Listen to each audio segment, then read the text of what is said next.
শাপলাকলিতে vote দেওয়ার অপরাধে স্বামীকে বেঁধে রেখে 3 সন্তানের জননীকে ধর্ষণের অভিযোগ। এই চাঞ্চল্যকর খবরটি যখন পুরো দেশ জুড়ে আলোচনার ঝড় তুলেছে, ঠিক তখনই বেরিয়ে এলো এক পিলে চমকানো তথ্য।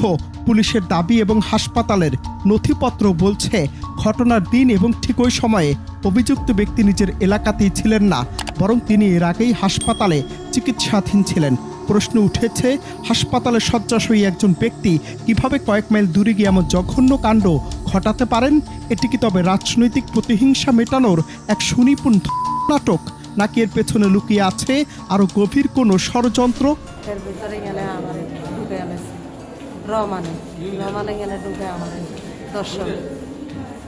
রহমান করছে এমরান, ওই রুবেল, ওই মতিন, তারা মানে পাড়া দিছে। ভুক্তভোগী নারীর অভিযোগ অনুযায়ী শুক্রবার রাত 11টার দিকে আশ্রয়ণ প্রকল্পের ঘরে ঢুকে তাকেও তার স্বামীকে মারধর করে রহমান নামের এক বিএনপি কর্মী সহ আরও কয়েকজন।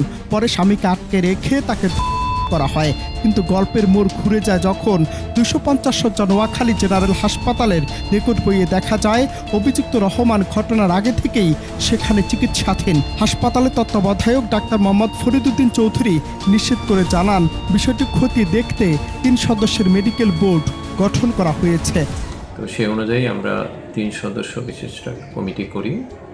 সে কমিটি তাকে বেলা 12টার দিকে শারীরিকভাবে পরীক্ষা করে এবং প্রয়োজনীয় পরীক্ষার স্যাম্পল কালেকশন করে। আপনি জানেন যে আমরা ইতিপূর্বেও ভিক্টিম যেদিন ভর্তি হয়েছে সেদিনও স্যাম্পল কালেকশন করেছিলাম।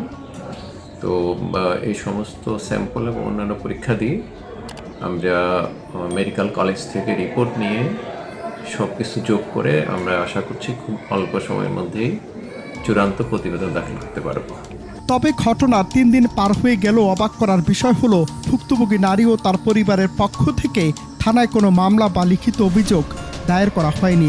সাধারণত এমন স্পর্শকাতর ঘটনায় ভুক্তভোগীরা আইনি সহায়তা চাইলেও এখানে দেখা যাচ্ছে এক রহস্যময় নীরবতা। তবে সত্য উদ্ঘাটনে পুলিশ স্বপ্রণোদিত হয়ে একটি সাধারণ ডায়েরি বা জিডি করেছে। জেলা পুলিশের প্রাথমিক তদন্তে মারামারির আলামত পাওয়া গেলেও অভিযোগটি নিয়ে তৈরি হয়েছে বড় ধরনের ধোঁয়াশা। তো উনি যার বিরুদ্ধে অভিযোগ দিচ্ছেন, তো সেই সময় আমরা ওই হাসপাতালের একই হাসপাতালের খতিয়ানে দেখা যায় যে উনি সেই সময় চিকিৎসাধীন ছিলেন হাসপাতালে, যার ঘটনাস্থল থেকে প্রায় 1.5 থেকে 2 ঘন্টা দূরে। তো বিষয়টা নিয়ে এখনও লিখিতভাবে কেউ অভিযোগ দেয়নি।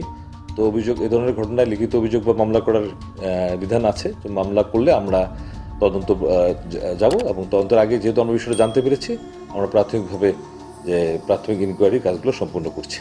আবার অনেকের মতে রাজনীতি আর ধর্মের মতো স্পর্শকাতর বিষয় যখন একাকার হয়ে যায়, তখন সত্য খুঁজে পাওয়া কঠিন হয়ে পড়ে। যদি এটি পরিকল্পিত কোনো সাজানো নাটক হয়ে থাকে, তবে তা প্রকৃত ভুক্তভোগীদের ন্যায় বিচার পাওয়ার পথকে কণ্ঠকাকীর্ণ করবে। আবার যদি এর আড়ালে ক্ষমতার কোনো কারসাজি থাকে, তবে সেটি আইনের আওতায় আসা জরুরি। অনন্ত হাসান মাসুদ, বাংলা টিভি।